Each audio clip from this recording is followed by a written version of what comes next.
Queridos, quero saudar a todos com a paz do Senhor. Quero louvar a Deus, pois é gratificante e muito peso todas as vezes que recebemos a oportunidade do nosso pastor. Às vezes é melhor pregar em congresso de 30, 40 mil pessoas. Dá menos nervoso. Mas eu quero ler um texto, tendo em vista que é um culto de terça-feira. Eu quero ler um texto muito conhecido no primeiro livro do profeta Samuel.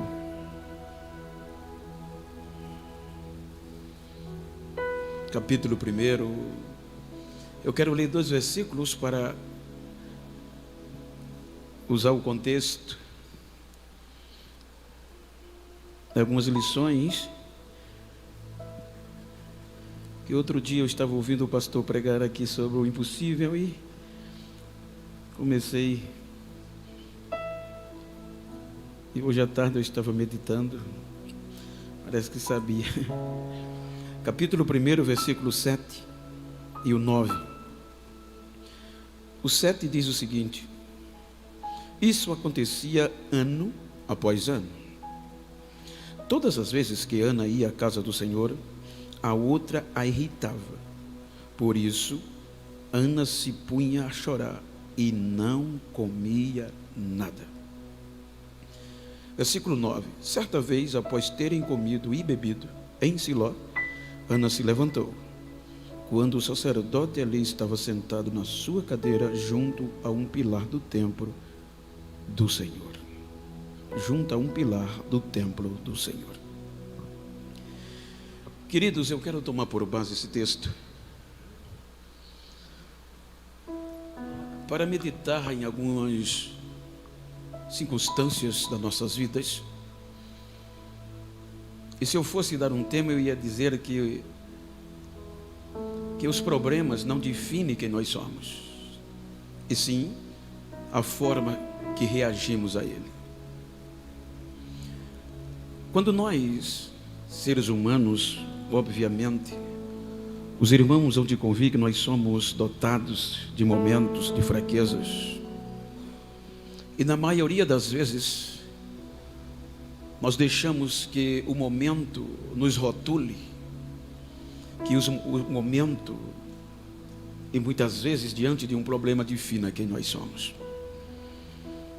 Quando nós meditamos no contexto e no texto que nós lemos, a primeira coisa que nós, entre tantas as outras, mas é a que me veio à mente, é o problema de Ana.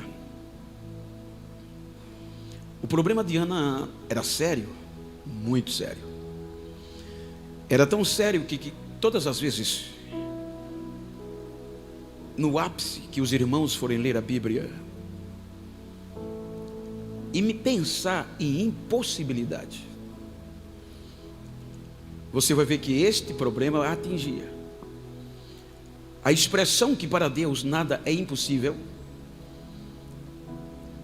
ela está registrada em Gênesis capítulo 18, salvo engano, 14, por conta de gestação. A gente vai observar no Novo Testamento com Maria, Lucas 1:37. Então veja que o problema da esterilidade era muito sério, porque ele desvalorizava a pessoa, ele humilhava a pessoa, no caso a mulher, e a levava vergonha. Então, tendo em vista o contexto cultural, em que em circunstâncias como esta, a mulher perdia o direito do domínio da casa, assim sendo casada, pois só se descobria na época no casamento. A mulher perdia a amizade das cunhadas, da sogra, e para piorar, a sogra ia dominar a sua casa. Então veja que a circunstância, o momento, trouxe-lhe um problema que na ótica humana doía na alma. Não tinha resolução humana, não tinha patologia que pudesse resolver o problema. O diagnóstico era perpétuo, estéril. Então, com esse problema, com essa deficiência, entra na história Penina. Se você observar, Eucana era sacerdote. Ana criou-se nesse contexto e casou com ele, tendo em vista que a ordenância era que o sacerdote deveria casar com o filho de sacerdote. Então, por conta deste problema, por conta dos disse-me disse e do desprezo, Penina vem. Então Ana vai ver Penina como um problema, aonde não era. Eu já preguei, quando nós vamos raciocinar, a gente percebe que o problema ele só vem para nos destacar, dependente da ótica que a gente vai ver ou como nós vamos reagir. Então, quando Penina vem, ela vem para suprir uma deficiência biológica de Ana, que era a esterilidade. Então, a Bíblia nos mostra que eles moravam na região montanhosa de Efraim, mas pelo ofício e pelo contexto judaico-hebraico, uma vez por ano eles tinham que subir ao templo central, digamos assim, em Siló, o lugar do sacrifício. E iam pela ordem de todos os filhos de Israel. Então o texto que a gente leu diz que ano após ano, ou anos, subia, quando Penina vem, partindo do pressuposto lógico do contexto, primeiro ano, ela gera. Isso aumenta mais a angústia de quem, pelo contexto humano, isso é notório, é comum, é nosso, torcer para que desse errado. Então vamos partir de um pressuposto crítico que, dentro das circunstâncias que ela estava vivendo, quando Penina chegou, era natural ela torcer que ela também fosse decepcionada. Mas não foi. Penina gera. Então o primeiro ano, eles vão subir a Siló, mas agora quem sobe? Não só Eucana e Ana, mas agora sobe Eucana, Penina, Ana e um bebê. Então a Bíblia mostra pelo escrito que agora, subindo pelo contexto de ser íntegra, no contexto biológico, de ter a companhia do esposo e com um bebê no colo, é prioridade. Então ela olhava para trás e Ana vinha sem nada. Então o primeiro ponto que eu quero me ater é que veja que o antídoto que ela tinha era maior do que o problema que sobreveio.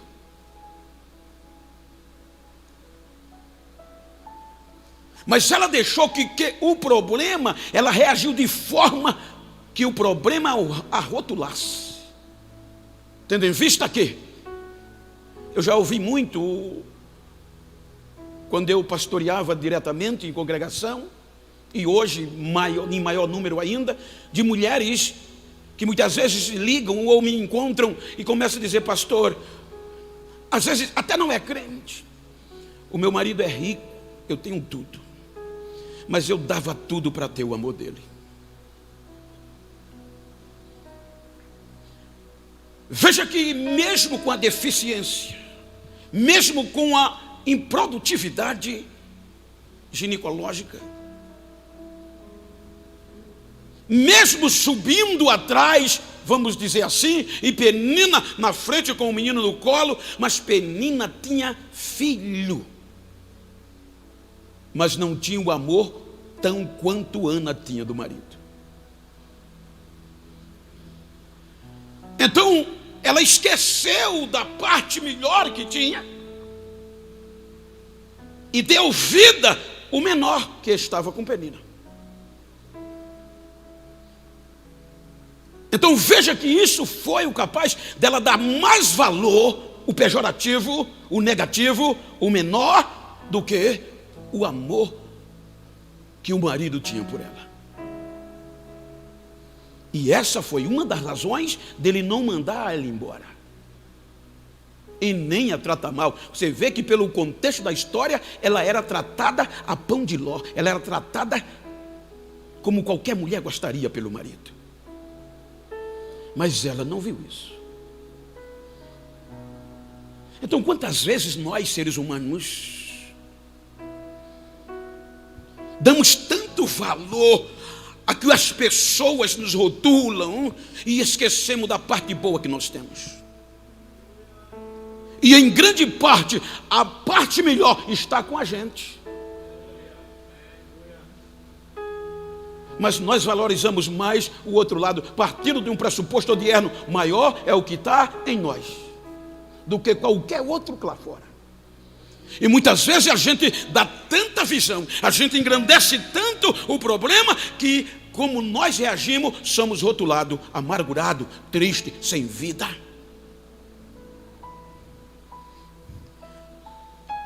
Então ela chegava na igreja assim,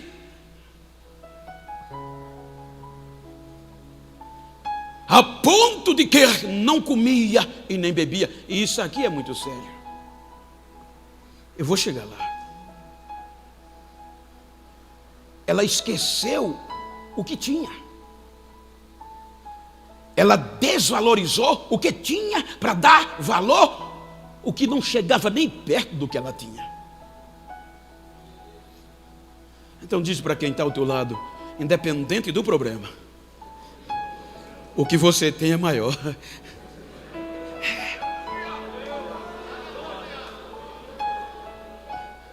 Então ela tinha o amor do marido.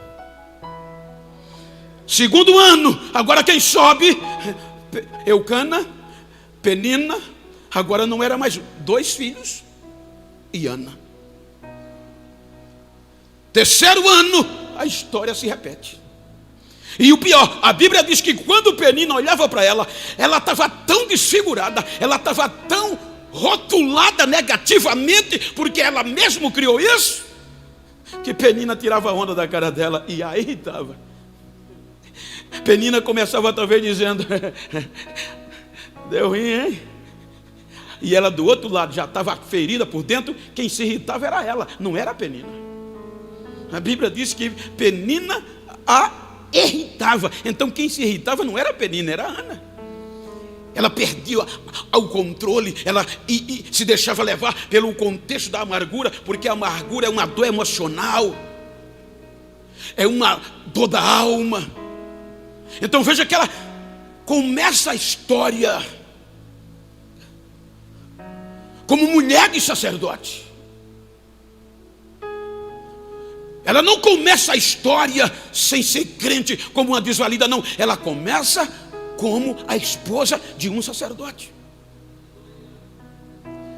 Mas quando o problema vem, ela se deixa rotular e agora se torna uma mulher de sacerdote, uma crente raquítica, amargurada, chorana, desvalorizada, e não dava valor nem o que era mais espiritual.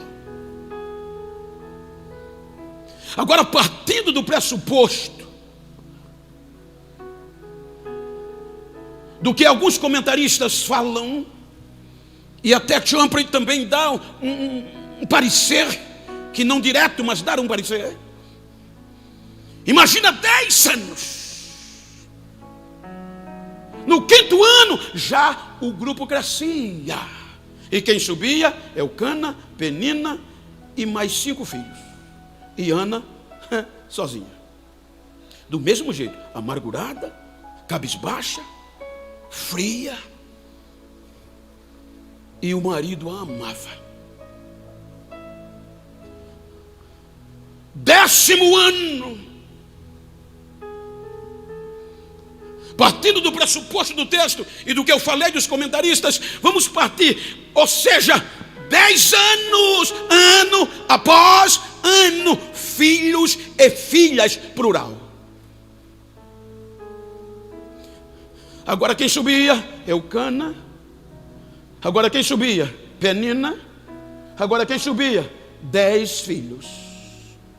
Já eram 12. Enquanto quem tinha a melhor parte se deixou retular de crente frágil, de crente chorando, reclamando, triste, acabrunhada, enrolada, Penina crescia abundantemente.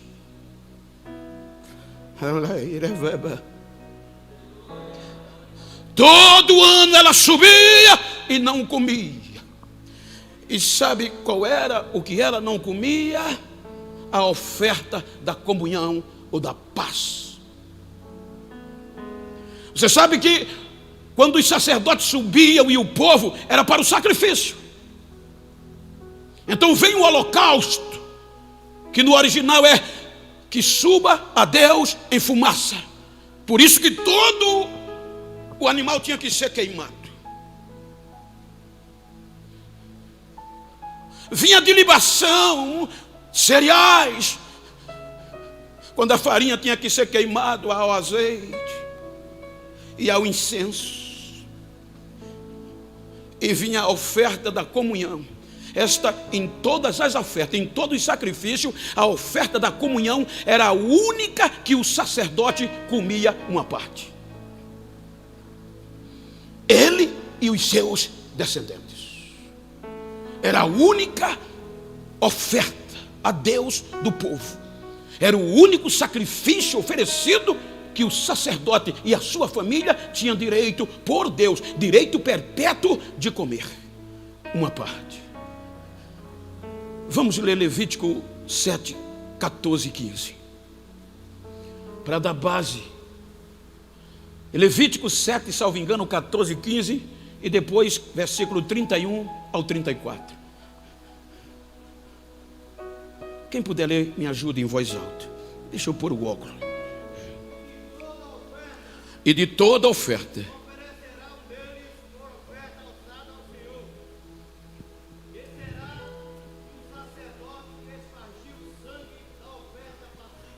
é oferta pacífica, como conhecida também oferta da comunhão.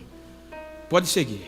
Mas a carne do sacrifício de louvor está na sua oferta pacífica, se comerá no dia do seu oferecimento. Isso. Nada se deixará dela até amanhã. Era para oferecer e comer. Vamos lá. E se o sacrifício da sua oferta for voto ou oferta voluntária, no dia em que ofereceu o seu sacrifício se comerá, e que dele fica também, se comerá no dia seguinte. Versículo 31 ao 34. E o sacerdote queimará a gordura sobre o altar, porém o peito será de Arão e de seus filhos. Também a espádua direita darei ao sacerdote por oferta alçada dos povos, sacrifício pacífico. Aquele dos filhos de Arão que ofereceu sangue no sacrifício pacífico e a gordura, esse terá a espádua direita por sua porção. Porque o peito ouvido e a espada alçada comeram os filhos de Israel o seu sacrifício pacífico, e o dei a Arão, sacerdote, e a seus filhos, por estatuto perpétuo dos filhos de Israel. Amém. Veja aqui o versículo. Você vai encontrar no versículo 31 que a gordura sobre o altar, porém o peito será de Arão e de seus filhos e seus descendentes. Era a única oferta por direito perpétuo que o sacerdote, seus descendentes, faziam parte, comiam parte.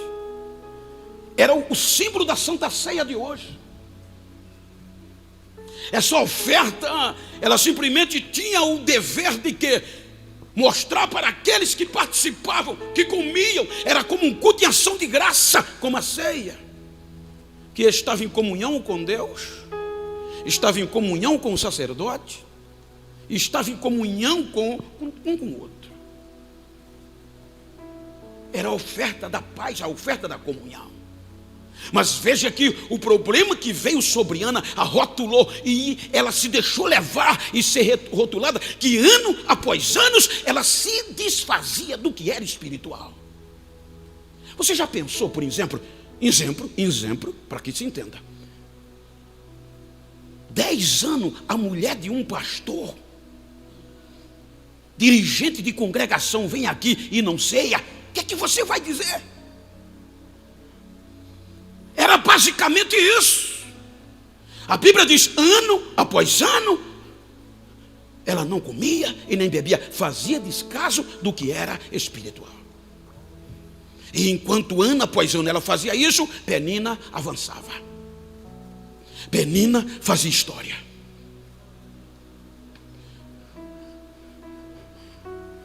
Dá para você refletir? E eu vou provar a você que os problemas não definem quem nós somos, e sim como nós reagimos a ele, ou a eles. Se você ler o versículo 8, chegou a hora de Eucana bater de cara. Não dava para entender. Veja que ela chegou a um nível tão decadente, um nível tão pejorativo, que não tinha nada a ver com o que ela professava, pelo menos com o cargo, mulher de um levita. Que ele vê 3 coisas que deixam irritado. Veja o versículo 9. O que é que nós lemos? O versículo 8, melhor dizendo, só para você entender o que eu disse.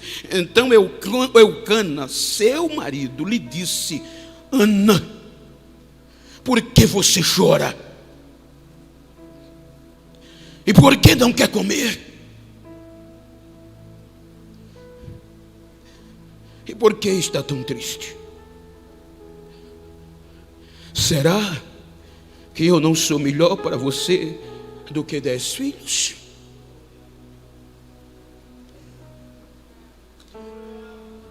Então todo ano Penina subia, filhos, 10 anos partindo desse pressuposto. Mas esses 10 filhos e Penina junto num pacote só não comparava o amor que ele tinha por Ana.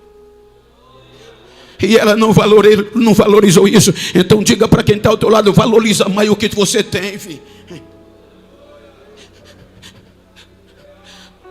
O que o outro tem pode ser até maior, pode ser em número, pode ser até mais bonito, mas valoriza o que tu tem, mesmo que ninguém veja, mas tu tem.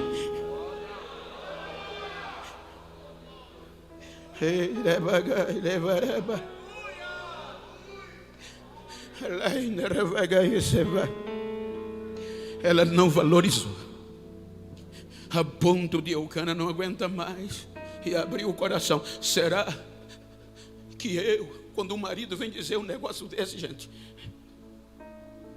não sou melhor para você do que os 10 filhos que Penina tem? Você está dando mais valor ao que ela tem do que a mim, filho. Veja que ela reagiu diferente. Quando ela ouve isso, que levou a sapatada, que às vezes a gente tem que dar sapatada mesmo, levar, ela reage diferente. Aí o que diz o versículo 9? Ela começa o versículo 7, ano após ano, sem comer e sem beber. E o versículo 9 vai dizer: certa vez, após terem comido.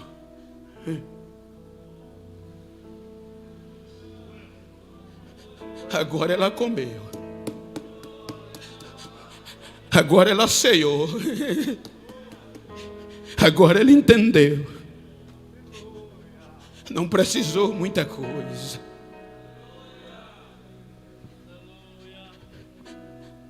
Ela comeu. E quando comeu, se levantou. E quando se levantou, foi orar. 10 anos de intriga, de pirraça, de irritação. O problema não estava em Penina.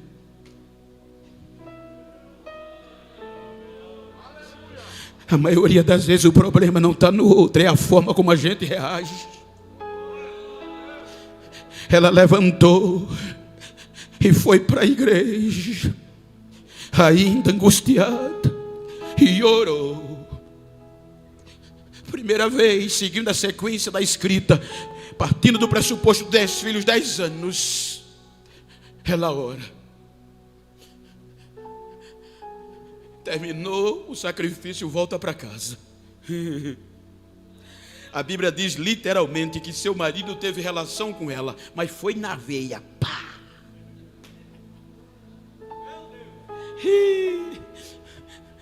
Veja que o problema ainda estava. Ela orou, ela foi para o último sacrifício, mas até sem comer. Mas quando ela participou daquilo que era direito dela, da única oferta que o sacerdote e a sua descendência podia comer, era como a ceia hoje que os membros comem. Então ela pegou, e com aquilo era oferta de comunhão.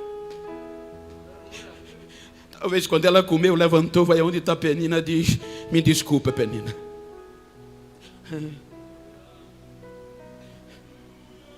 Você está certa. Como diz o meu pastor, muitas vezes a gente está errado e ele diz: você está certa. Levantou e foi orar. Agora procura mais intriga, rixa e irritação depois daqui. Quando ela chegou em casa,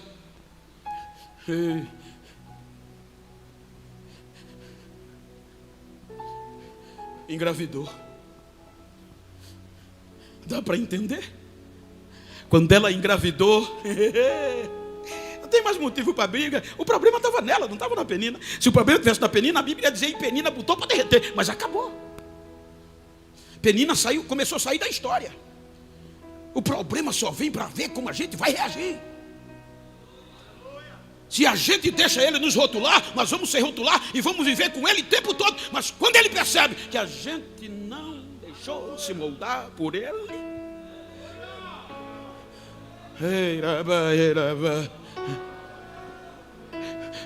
ela levanta, ora e engravida. Próximo ano, 11º ano. Agora é o convite. Eucana diz: vamos, meu amor, subir a serra. Vamos adorar. Ela agora tem voz grossa: ô meu amor, eu estou dando de mamar o menino, me justifica lá. Diz por que eu não fui cear. Porque eu estou amamentando. Tudo bem, meu amor. E assim está certo. 12º ano, capítulo 1, versículo 24. O que é que diz? É hora de subir a serra. Versículo 24 do capítulo 1. É lindo isso aqui. E havendo-o desmamado, o levou consigo e 3 bezerros, uma efa de farinha e um odre de vinho. Amém? Olha que coisa linda.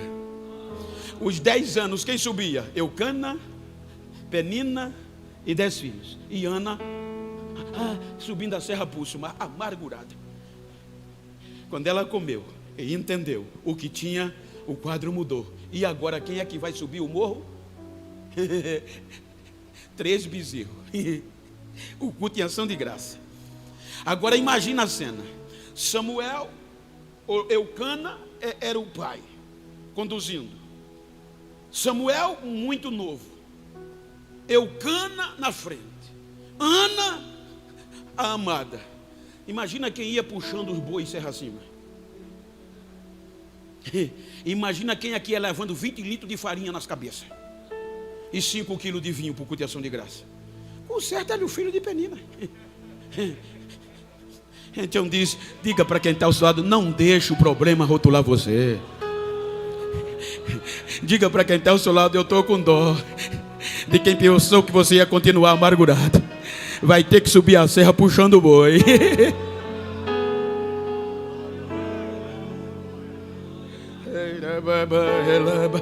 Procura depois daqui.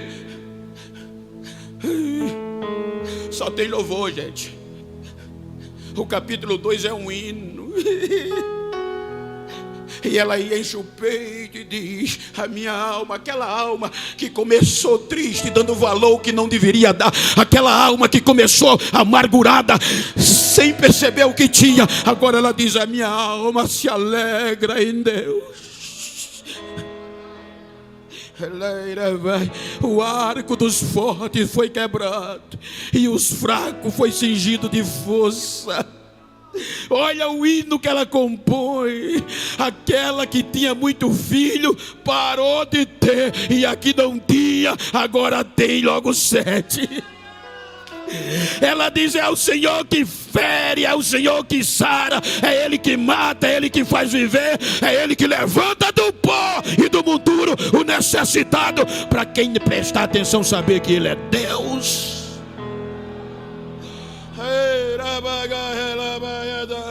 Então não deixa o problema rotular você.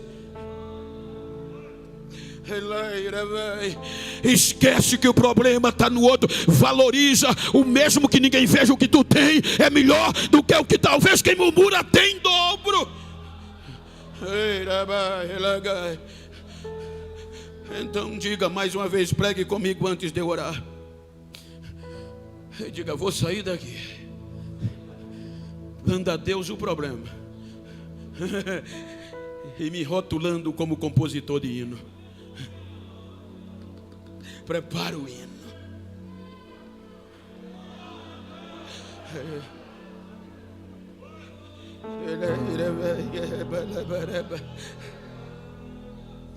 Veja que as 3 mulheres de maior impossibilidade, Sara largou a boca a sorrir. Maria compôs um hino na casa de Isabel. E Ana compôs um hino subindo a serra ou descendo.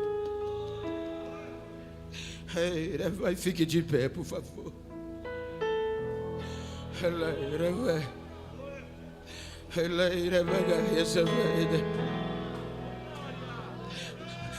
Força, levante a cabeça.